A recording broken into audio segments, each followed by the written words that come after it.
आज का टॉपिक है traditional form of Hindu marriage, जिसमें हम लोग 8 टाइप्स ऑफ मैरिजेस के बारे में डिस्कशन करेंगे। 8 टाइप्स ऑफ मैरिजेस।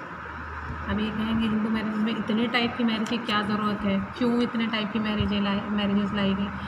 ज़रूरत नहीं होती है, वो अपने आप चीज़ें होती जाती हैं, उसको उसमें हम लोग क्लासीफाई करते हुए चले जाते हैं। तो इसको क्लासीफाई किया गया है। क्लासीफाई कैसे किया गया है, क्यों किया गया, कब कब किया गया, जैसे जैसे समाज बढ़ता गया, समाज अच्छा था तो क्या था, समाज अच्छा नहीं था तो क्या था।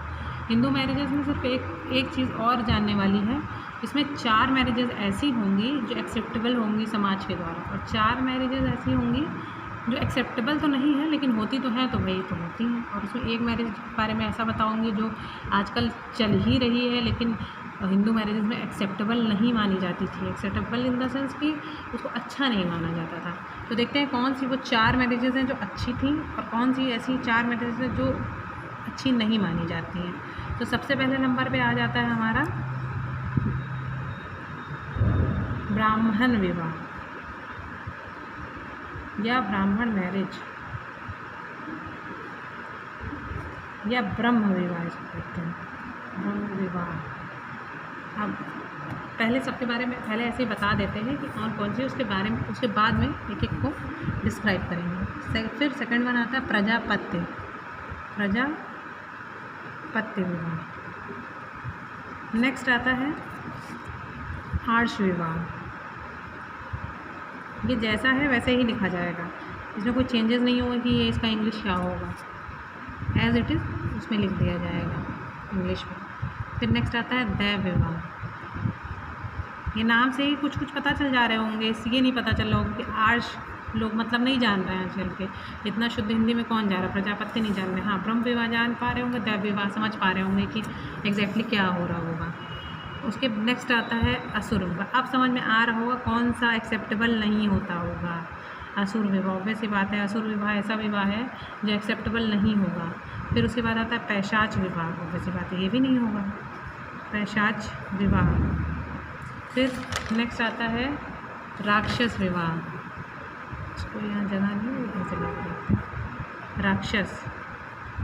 अब एक हमने बताया था कि एक ऐसा विवाह जो एक्सेप्टेबल तो नहीं है लेकिन आज के समाज में फिर भी सबसे ज़्यादा हो रहा है, गंधर्व विवाह। गंधर्व विवाह या इसको हम कह सकते हैं प्रेम विवाह, जो आज के समाज में लोग लव मैरिजेस कर रहे हैं, वो लव मैरिजेस ये सबसे ज़्यादा होती हैं। और आज तो ऐसा है कि पहले एक दिन शादी हुई, दूसरे दिन तलाक हो गया, लोगों की कंपेटेबिलिटी ही नहीं बन पा रही है। इससे अच्छा लिव इन में ही रहना लोग स्वीकार करेंगे। अब इसके बाद आता है ब्रह्म विवाह। ब्रह्म विवाह में क्या होता था कि लड़की सजाई गई, उसको अच्छे से कपड़े वपड़े पहनाए गए और उसको ऑर्नामेंट्स दिए, उसको सब कुछ एकदम तैयार किया गया और उसको नॉर्मली शादी कर दी गई। ठीक है, नॉर्मली बात हो रही है। और एक ऐसे इंसान शादी की जो अच्छे घर से बिलोंग करता है, मतलब एक अच्छा इंसान है वो। फिर प्रजापत्य विवाह में क्या करते थे कि लड़की सजाई गई, सब कुछ है, उसको हर चीज़ मतलब दी गई, सेम हो रहा है, सब कुछ है, लेकिन हाँ इसमें क्या करते थे, ब्लेसिंग्स दे रहे हैं और धर्म के हिसाब से कर रहे हैं, धर्म के हिसाब से हर चीज़ हो रही है। धर्म में जो जो लिखा हुआ है, ये दिया जाना है, कैसे दिया जाना है, तो वो सारी चीज़ें हो रही हैं। अब आर्ष विवाह में क्या कहते थे कि गाय दी जाती थी दान में लड़की को जब पहले गौदान बहुत बड़ा दान माना जाता, गौदान सबसे बड़ा दान, तो गाय दान में दी जाती थी। अब दैव विवाह में ऐसे पुरुष से विवाह करते थे जो कि एक पुरोहित हो। पुरोहित कौन होता है, जो मंदिर में जो लोग रहते हैं सबसे ऊंचे पदवी पे, वो लोग पुरोहित होते हैं। तो पुरुष ऐसा हो जो पुरोहित की श्रेणी में आता हो, तो ऐसे लड़के से विवाह किया जाता था। तो ये 4 तो एक्सेप्टेबल हैं और बहुत अच्छे हैं और इन्हीं अच्छे माने जाते हैं, इन्हीं से शादी विवाह सब हो रहा है, तो सब बढ़िया माना जा रहा है समय। असुर विवाह में क्या कर दिया, असुर विवाह में एक्सचेंज ऑफ मतलब रुपए दिए गए लड़की के बदले, लड़की लो और रुपए दो। ये तो वही वाली बात हो गई, आज जो कहते नहीं है क्राइम हो रहा है, तो क्राइम ही समझिए इसको, इसीलिए ये नहीं, ये अमान्य था, क्योंकि ये गलत है कि लड़की के हरियाणा में तो ऐसी हालत है, लिंगानुपात कम है, तो इसलिए उस विवाह को हम कह सकते हैं असुर विवाह है वो। अगर आप आज के समाज में देखें तो वो असुर विवाह का ही एक रूप है कि लाखों रुपए दे रहे हैं, वहाँ लड़कियों की संख्या ही इतनी कम है। और पैशाच विवाह में क्या करते थे कि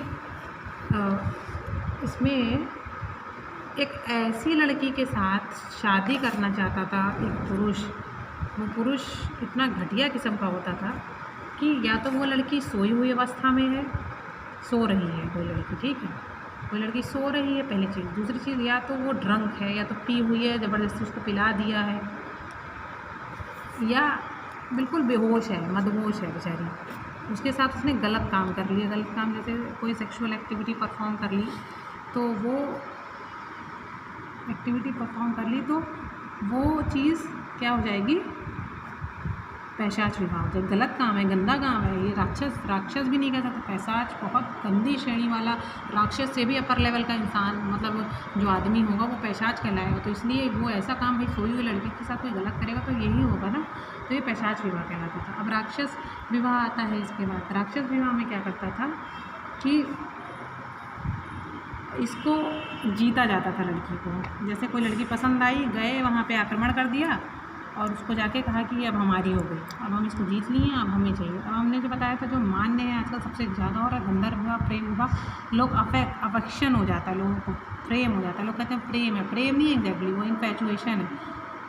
इन्फैचुएशन है, सम्मोहन है, कहते हैं। सम्मोहन समझना चाहिए कि क्या है एग्जैक्टली। खैर वो बहुत डीप में चले जाएंगे, उतना हम लोग डीप में जाएंगे नहीं। तो ये वो 4 विवाह हैं जो मान्य हैं, और ये वो 4 विवाह हैं जो नहीं मान्य हैं, लेकिन वो भी हो रहे हैं और क्राइम हो रहा है, और बराबर से ये सब चीज़ें चली आ रही हैं। और कब तक चलेंगी? जब तक ये समाज रहेगा, जब तक ये नियम कानून भी बनते रहेंगे इनको लेकर के। और ये आज का टॉपिक खत्म होता है। आई होप कि आप लोगों को समझ में आया होगा।